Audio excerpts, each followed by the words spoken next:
What's up, guys? Dan here from BladeReviews.com, taking a look at the Cold Steel Holdout 2, new for 2011. This is a pretty interesting tactical folder. I've had mine for a few weeks now, and so I'm ready to offer you some of my thoughts on it, having carried and used the blade a little bit. Before we get too far into it, I'd like to rattle off some quick specs for you. It's got a 4-inch blade, an overall length of 9 inches, and a weight of 4.2 ounces. So it is a big knife, as you can plainly see, and it's still pretty lightweight. 4.2 ounces for a 9-inch knife. I mean, that is not bad at all. Cold Steel also makes the Holdout 3, which is a smaller version of this knife, and it's got a 3-inch blade. But the cool thing about the Holdout 3 is it only weighs 2.5 ounces. In my mind, that is pretty impressive. I do not have one to share with you today, but I'd definitely like to get one in for review because that's a very intriguing weight. 2.5 ounces. It's got the triad lock. That thing's got to be one of the toughest EDC knives out there. Anyhow, this is about the Holdout 2, although I'm sure you could draw a lot of parallels between the two blades since they're just smaller and larger versions of each other. Anyhow, enough blabbering about that. Let's get right into it. What we have here is a blade made out of AUS 8A stainless steel. Fans of Cold Steel folders will no doubt be very familiar with this steel. Those less familiar will should know that this is a pretty good steel. Definitely a value steel. It sharpens easily, but it kind of loses its edge faster than more higher end steels. That said, it's definitely a good steel for the money, and at the price that these are being sold for, I think it's fine. Part of me would love to see Cold Steel put this knife out with some more exotic steels, be it a sprint run or special edition or however they could do it, just because, I don't know, I sometimes like carrying knives with better steels, and to have everything made in AUS 8, you know, it totally works, but sometimes I just ask for a little, you know, I want a little bit more. So,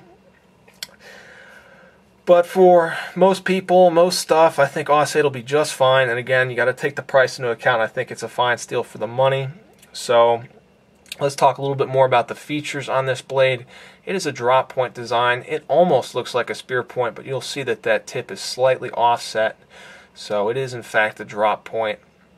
And it actually comes to a pretty good tip considering that it is fully flat ground and there is no swedge. So you can see again, fairly strong tip.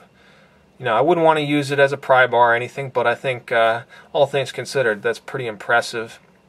It's got a decent amount of belly, but let's face it here, in my mind, this is more of a tactical kind of implement designed for penetration and, well, you can imagine, maybe some emergency self-defense or something like that. Moving on to the handle, we'll see that this handle is made entirely out of G10. There are no liners in here at all. This shouldn't be too much of a surprise to people who have picked up the new 2011 Voyagers and those who have held on to the newer AK-47s, American Lawmen, and Recon 1s. All great folding knives, and none of them have stainless steel liners. Instead, Cold Steel has opted for thick pieces of G10, and trust me, it's still plenty strong, so I'm pushing on that hard. It's flexing slightly, but you know, I am not worried about this thing coming apart.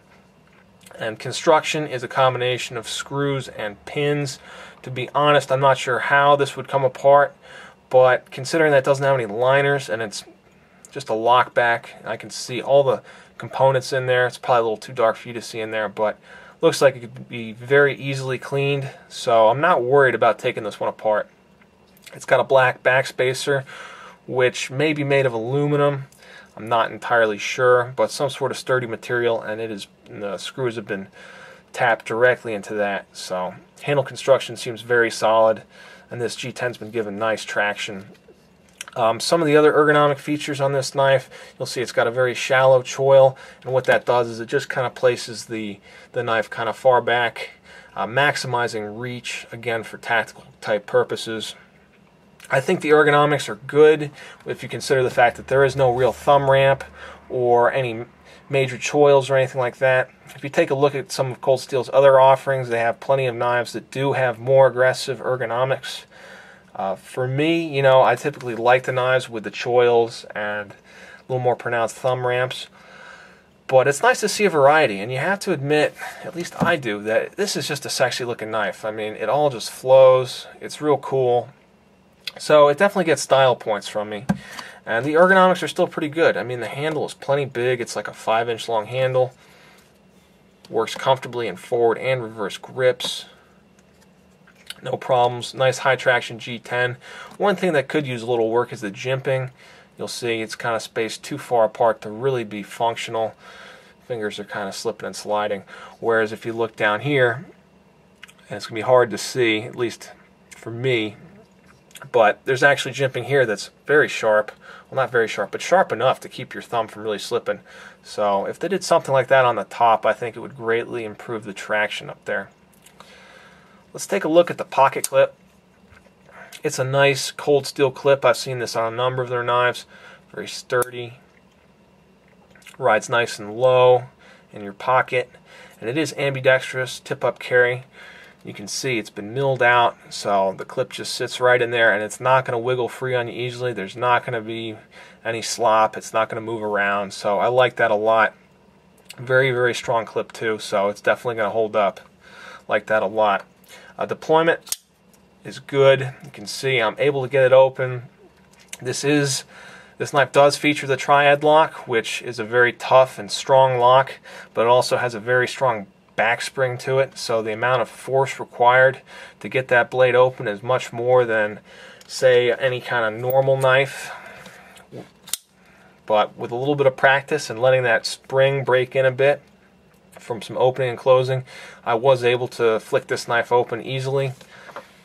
Well, fairly easily. You can see here we've got some large thumb studs. Really, it's just not a fully ambidextrous thumb stud here, but it is swappable, and I did just that using a flathead screwdriver. I swapped it over since I am left-handed.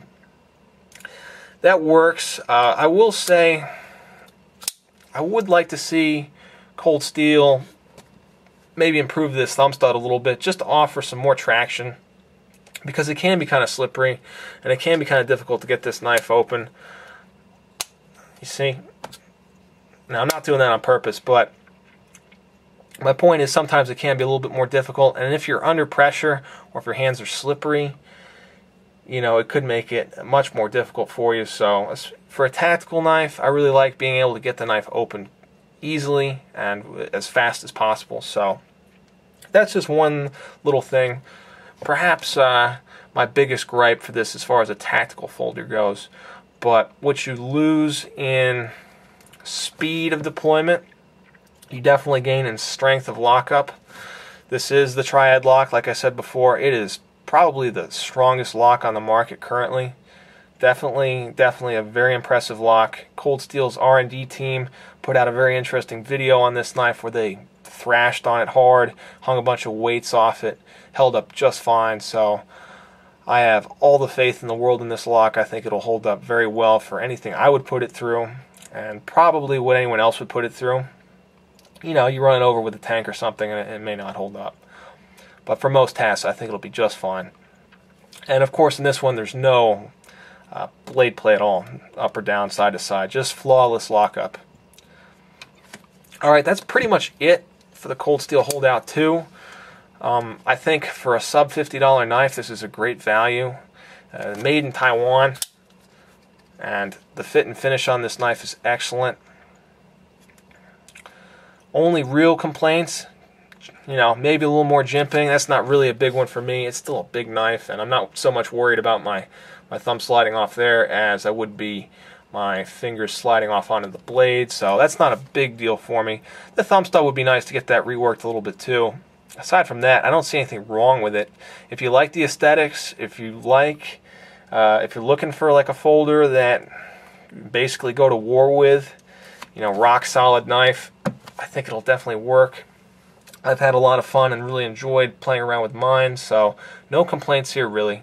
Cool knife all in all, and I love the lightweight, you know, the absence of steel liners. That's forward progress in my opinion, so very cool. Alright guys, that's going to do it for me. Hope you enjoyed the review. Let me know if you have any questions or comments. Always love hearing your feedback, and take care guys. I'll be back soon with another review, so until then.